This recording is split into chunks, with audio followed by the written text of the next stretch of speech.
এইখানে দেখো আমাদের সূত্রের সাহায্যে গড় নির্ণয়। তাহলে আমাদের কাজ হচ্ছে গড় নির্ণয় করা কিসের সাহায্যে? সূত্রের সাহায্যে গড় নির্ণয় করতে হবে। তাহলে যেহেতু আমার এই অংশটুকু দেওয়া ছিল এবং গড় নির্ণয় করার জন্য বলছে, কারণে আমরা একটা কিউব দিয়ে দিব। ঠিক আছে, পরে কিউব দিলাম, দেওয়ার পরে এই অংশটাকে আমরা ধরবো এ, এখানে আছে প্লাস, তাহলে এ প্লাস এই অংশটাকে ধরবো বি, তাহলে এ প্লাস বি হোল কিউব, এ প্লাস বি হোল কিউব। এর একটা সূত্র আছে না? তাহলে এ প্লাস বি হোল কিউবের সূত্রটা কি? a cube plus 3a square b plus 3ab square plus b cube. ঠিক আছে, তাহলে ওইখান থেকে আমরা এই অংশটাকে ধরবো a। তাহলে আমাদের সূত্রের মধ্যে কি ছিল? a কিউব প্লাস, সূত্রে প্লাস, হ্যাঁ প্লাস, তারপরে 3a স্কয়ার, a হচ্ছে এটা না, ডবল স্কয়ার দিলাম, a square plus plus a square, তারপরে কি হবে?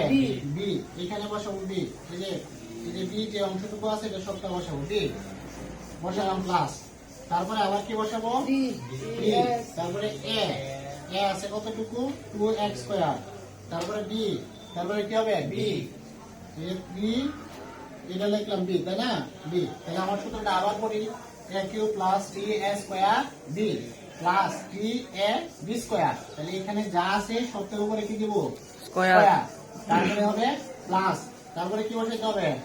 b কিউব, তাহলে এটার উপরে কি কিউব, এই যে b কিউব বসাই দিলাম। ঠিক আছে, কি বসালাম? b cube. ঠিক আছে, তাহলে এখন আমরা ওটাকে কাজ করবো। হ্যাঁ, 2 এর উপরে যদি কিউব থাকে, ধরো 2 এর উপরে আছে কিউব, তার মানে 2 কয়টা? 3টা। গুণ করলে কত হয়? 8 হয়। তাহলে যদি লিখলাম 8, ঠিক আছে, আর পাওয়ারে গুণ হয় আমরা জানি না, 3 দুগুণে কত? 6। তাহলে এখানে 3 এর মতো রাখবা, রাখার পরে 2 দুগুণে কত হবে? 7। এই যে x 2 দুগুণে কত? পাওয়ারে গুণ হয়, তাই না? এটা গেল ইনটু আর আছে 3y স্কয়ার প্লাস, এখানে 3 দুগুণে কত হয়? 6, 6x স্কয়ার, আর 3 এর উপরে স্কয়ার থাকলে কত হবে? 3 3 কে 9, তারপরে 2 দুগুণে কত?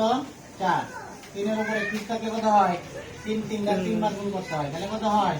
27। তারপরে y 3 দুগুণে 6। এখন এখানে যে 8x কিউব আছে লিখলাম, 3 দ্বারা কত? 3 12, 3 12 36। হ্যাঁ, এখানে লিখবো 36, x to the power 4 y square plus, এখানে 6 9 কত? 54, এই যে 54 লিখলাম, x এর উপরে আছে স্কয়ার আর y এর উপরে আছে কি 4 লিখলাম, এখানে কত? 27, y এর উপরে 6 হয়েছে। তাহলে এই অংশটাই হবে আমাদের আনসার। এখন বুঝতে পারছো নাকি? পরের অঙ্কটা বার্তা না তোমরা? তাহলে এটা অনুসরণী 3.2 এর 1 নম্বরে গড় নির্ণয় করা। ঠিক আছে।